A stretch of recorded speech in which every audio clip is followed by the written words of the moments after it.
ઓમ શ્રી પરમાત્મને નમઃ. શ્રીમદ ભગવદ્ ગીતા અધ્યાય 18મો મોક્ષ સંન્યાસ યોગ. એનો શ્લોક ક્રમાંક આજે 18. જ્ઞાન અને પ્રવૃત્તિ એ દોષિત નથી હોતા, પરંતુ કર્તાપણાના અભિમાન જ દોષિત હોય છે. કેમ કે કર્તાપણાના અભિમાનથી જ કર્મનો સંગ્રહ થાય છે. પાપ પુણ્ય આપણી સામે આવે છે. આ વાત ભગવાન આજના શ્લોકમાં બતાવે છે. તો ચાલો આપણે આજનો શ્લોક જોઈએ. શ્રી ભગવાન વાચ જ્ઞાનૈજ્ઞેયં પરિજ્ઞાતાत् ત્રિવિધા કર્મ ચોદના કરણં કર્મ કર્તેતિત ત્રિવિધઃ કર્મ સંગ્રહ. શ્રી ભગવાન અર્જુનને કહે છે, જ્ઞાતા. જ્ઞાતા કોને કહેવાય?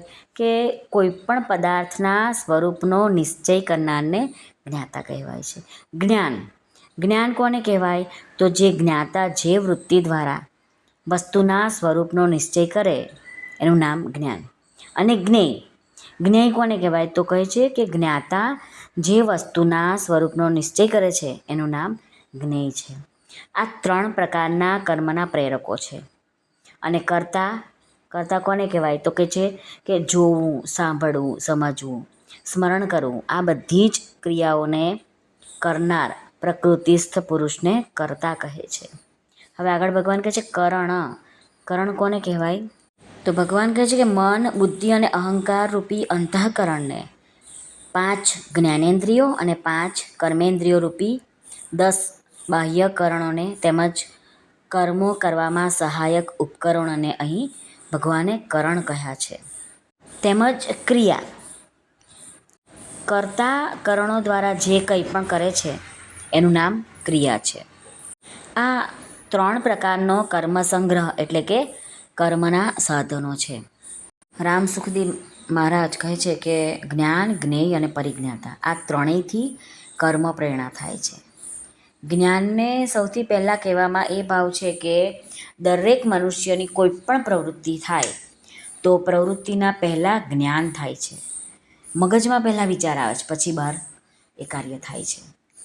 મહારાજ કહે છે કે જેમ કે પાણી પીવાની તરસ લાગી હોય તો પહેલાં એનું જ્ઞાન થાય છે કે મને તરસ લાગી છે, પછી પાણીથી પોતાની તરસ આપણે છીપાવીએ છીએ. તો પાણી વગેરે જે વિષયનું જ્ઞાન થાય છે તે જ્ઞેય છે. અને જેને જ્ઞાન થાય છે તે પરિજ્ઞાતા કહેવાય છે.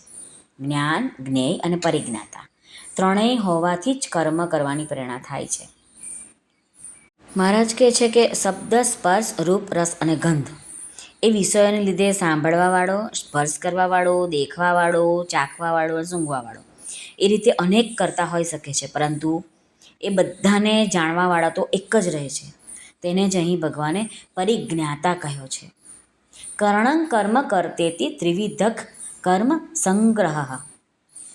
કર્મના સંગ્રહના 3 કારણો છે: કરણ, કર્મ અને કર્તા. આ ત્રણેયથી જ કર્મ પૂરું થાય છે.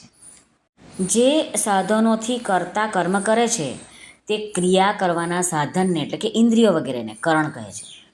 ખાવું, પીવું, ઉઠવું, બેસવું, ચાલવું, ફરવું, આવવું, જવું બધે એ બધું જ ચેષ્ટાઓ કરવામાં આવે છે એમને કર્મ કહે છે. કરણ અને ક્રિયાની સાથે પોતાનો સંબંધ જોડીને કર્મ કરવાવાળાને કર્તા કહે છે. આ રીતે આ ત્રણેયના મળવાથી જ કર્મ બને છે. ભગવાને આ શ્લોકમાં કહી બતાવ્યું છે કે કર્મનો સંગ્રહ એટલે કે કર્મ બંધનકારક કેવી રીતે થાય છે. તો કર્મ કરવામાં કર્તાપણાનું અભિમાન આવ્યું તો એ કર્મનો સંગ્રહ થઈ જાય, તમારું સંચિત કર્મ થઈ જાય છે. એ તમારે કર્મ સારું નડશું ભોગવવું જ પડે છે. અર્જુને જ્ઞાનયોગ અને કર્મયોગનું તત્વ જાણવા માટે ઈચ્છા પ્રગટ કરી હતી. એ માટે ભગવાને 12મા શ્લોક સુધી કર્મયોગનું વર્ણન કર્યું. પછી ભગવાને જ્ઞાન યોગની દ્રષ્ટિથી કર્મોનું વિવેચન કરતા પ્રથમ કર્મોની સિદ્ધિ માટે 5 હેતુ બતાવ્યા, અને પછી એ જ વાતનું હવે બીજી રીતે કર્મ પ્રેરણા અને સંગ્રહના રૂપમાં વર્ણન કરે છે. ટૂંકમાં કહીએ તો ભગવાન કહે છે કે મનુષ્યમાં અહંકાર અને આસક્તિને લીધે જ પોતે કર્તા બની જાય છે કે હું કરું છું, અને એને અમુક ફળ જોઈએ છે કે મેં આ કામ કર્યું છે તો મને આટલું ફળ મળવું જ જોઈએ, અને એનાથી જ પાપ પુણ્યનો સંગ્રહ થાય છે અને એ કર્મ આપણે ભોગવવા પડે છે. શ્રી કૃષ્ણ અર્પણમસ્તુ. સર્વને ભાવથી જય શ્રી કૃષ્ણ. રાધે રાધે. હરિઓમ તત્સત. જય ગુરુદેવ દત્ત. જય સ્વામિનારાયણ. જય માતાજી. નમઃ પાર્વતે પતે. હર હર મહાદેવ. હર સિદ્ધેશ્વર મહાદેવની જય. આજ્ઞાનંદની જય. સર્વનું કલ્યાણ થાઓ. સર્વનું કલ્યાણ થાઓ. સર્વનું કલ્યાણ થાઓ.